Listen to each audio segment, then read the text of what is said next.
Oil ಒಂದು 3-4 spoon oil ಬಿಟ್ಟು ಜೀರಿಗೆ ಸಾಸಿವೆ ಹಾಕಿ ಕಡಲೆಬೀಜ ಕಡಲೆಬೇಳೆ ಕರಿಬೇವು ಹಾಕಿ ಫ್ರೈ ಮಾಡಿ ಒಂದು ಸ್ವಲ್ಪ ಫ್ರೈ ಆಯ್ತಿದ್ದಂಗೆ ಹಸಿಮೆಣಸಿನ್ಕಾಯಿ ಫ್ರೈ ಮಾಡ್ತಾ ಹಂಗೆ ಆಮೇಲೆ ಈರುಳ್ಳಿ ಫ್ರೈ ಮಾಡಬೇಕು.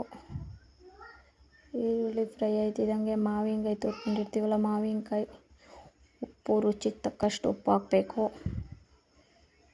ಕೊತ್ತಂಬರಿ ಸೊಪ್ಪು